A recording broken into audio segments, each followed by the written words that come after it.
भारत की internal security एक important issue रहा है, स्पेशली अगर हम बात करें नॉर्थ ईस्ट इंडिया में। नॉर्थ ईस्ट इंडिया की सिक्योरिटी को सुनिश्चित करना और वहां पे इंसर्जेंसी को काउंटर करने में एक देश का इंपॉर्टेंट रोल या कोलैबोरेशन रहा है, पास्ट में भी रहा है और आने वाले समय में भी हो सकता है, और वो देश है म्यांमार। पर म्यांमार में अभी क्या हो रहा है, म्यांमार की अपनी आर्मी अपने ही लोगों पे एयर स्ट्राइक्स कर रही है और उस एयर स्ट्राइक से 150 से ज्यादा लोगों की जान चली गई है। और इस पे इंडिया का क्या जवाब आया है और किस तरीके से इंडिया पे इंपैक्ट कर सकता है। Hello everyone, this is Rishabh Singh and I welcome you on study IQ platform. और आज की वीडियो में हम डिस्कस करेंगे कि क्या इशू हो रहा है म्यांमार में, म्यांमार की आर्मी अपने ही लोगों पे क्यों जो है वो एयर स्ट्राइक्स कर रही है, और इसका जो रिपल इफेक्ट है वो इंडिया पे क्या हो सकता है। और इंडिया के जो स्पोक्स पर्सन है, ठीक है, मिनिस्ट्री ऑफ एक्सटर्नल अफेयर्स के जो स्पोक्स पर्सन है, उन्होंने जो म्यांमार में वॉयलेंस चल रही है उस पर क्या बयान दिया है, ये सारी चीजों को हम अच्छे से इस शॉर्ट वीडियो में समझने की कोशिश करेंगे। तो आपको मैं बता दूं कि कुछ दिन पहले एयर स्ट्राइक्स हुई है म्यांमार में। आपको पता है कि म्यांमार की आर्मी ने अपने ही लोगों पे एयर स्ट्राइक्स करी है और 150 से ज्यादा लोगों की जो डेथ्स है, 150 से ज्यादा लोगों की जो डेथ्स है वो रिपोर्ट की गई है। और इस पे इंडिया ने जवाब दिया है। इंडिया ने बोला है कि India urges all sides in Myanmar to end violence, calls for restoration of democracy. हमने जब से, आपको पता है कि फेब 2021 में जो है म्यांमार में मिलिट्री रूल आ गया था, तब से ही इंडिया ने यही अपना स्टांस रखा है कि हम म्यांमार में चाहते हैं कि शांति हो, पीस हो और जो पावर ट्रांसफर है वो स्मूथ हो और डेमोक्रेसी जो है वो रिस्टोर हो सके। क्योंकि भाई India being the largest democracy in this world, वो ऑब्वियसली बात है डेमोक्रेसी की बात ही करेंगे। पर मुद्दा यह है कि जो म्यांमार की अगर हम आर्मी की बात करें तो अपने लोगों पे ही एयर स्ट्राइक्स क्यों कर रही है, उसको समझने से पहले मैं आपको ये बता दूं कि एयर स्ट्राइक्स किस रीजन में हुआ है। अगर हम उस रीजन की बात करें तो वो है आपका सागिंग रीजन। अब ये आपके ना एग्जाम के लिए बड़ा इंपॉर्टेंट हो जाता है भाई, इस तरह के जो टर्म्स है ना ये आपके एग्जाम के लिए बड़ा इंपॉर्टेंट हो जाते हैं एज इट इज। या तो आपसे पूछ लेगा कि जो सांगिंग रीजन है ये किस देश में पड़ता है, किस कंट्री में पड़ता है, या आपसे मैप में पूछ लेगा कि सांगांग रीजन किस जगह पे, क्वेश्चन मार्क करके दे देगा आपको। तो इन सारी खबरों को, ठीक है, एनालिसिस पार्ट तो मैं आपको समझाऊंगा, साथ ही साथ जहां पे ये स्ट्राइक्स हुई है इस पे आपको मैप पे भी दिखा दूंगा लोकेशन, ताकि आपको एग्जाम के लिए वो सारी चीजें इंपॉर्टेंट हो जाए। क्योंकि प्रीलिम्स की बात करें तो भाई मैप्स के क्वेश्चंस आते हैं, और साथ ही साथ जो मैं आपको एनालिसिस करके बताऊंगा वो आपकी मेंस की अंडरस्टैंडिंग के लिए काफी ज्यादा इंपॉर्टेंट हो जाएगी।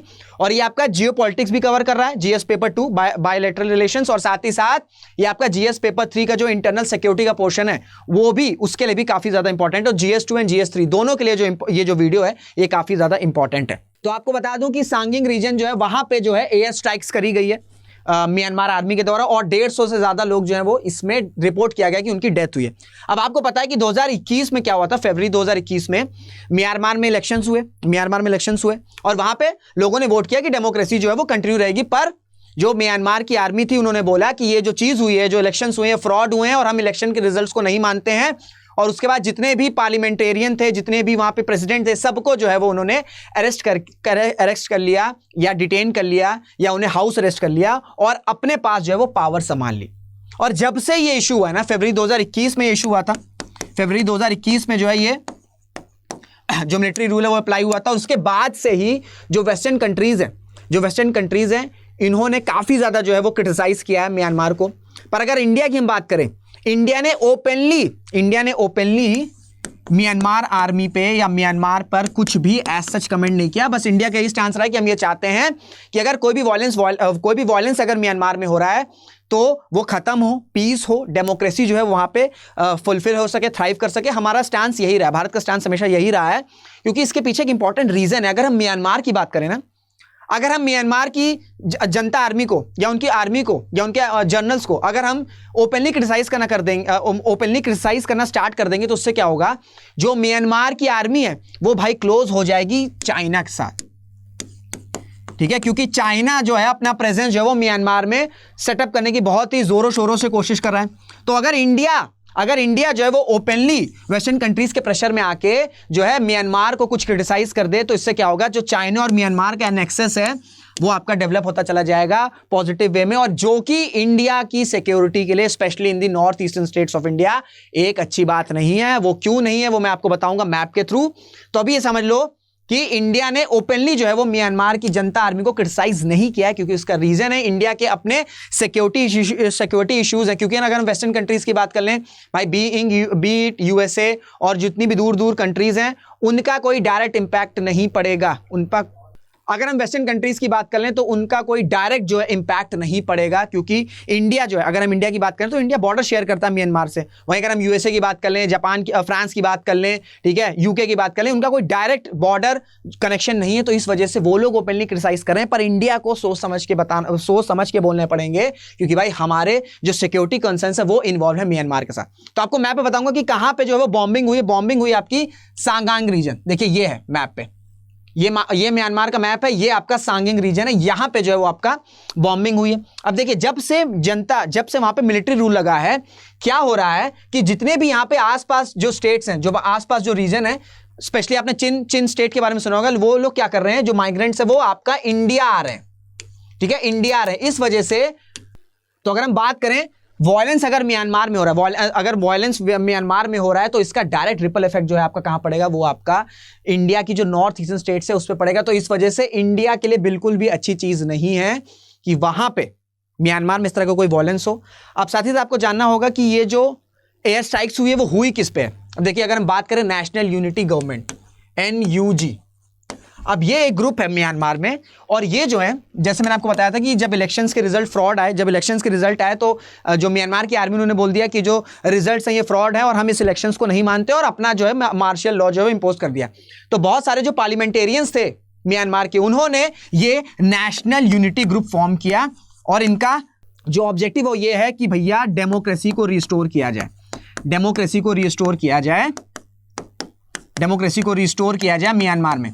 अब सांगिंग रीजन में क्यों स्ट्राइक्स करी गई, इशू ये था कि NUG यहां पे सांगिंग में अपना एक लोकल एडमिनिस्ट्रेशन का ऑफिस ओपन कर रहे थे, और इसी वजह से एयर स्ट्राइक जो है वो मिलिट्री, जो म्यांमार की मिलिट्री उन्होंने कर दिया। और उन्होंने ये बोला स्ट्राइक्स के बाद कि ये जो NUG है ये एक आपका एंटी नेशनल ग्रुप है, ये आपका एक एंटी नेशनल ग्रुप है। इस वजह से ये जो है म्यांमार की सिक्योरिटी के लिए थ्रेट है, इस वजह से हम इनके लोगों को टारगेट कर रहे हैं, because they are terrorist, they are anti nationals. तो ये स्टांस दिया, और NUG के लोग ही जो है वहां पे ऑफिस ओपन कर रहे थे, इस वजह से एयर स्ट्राइक्स की गई।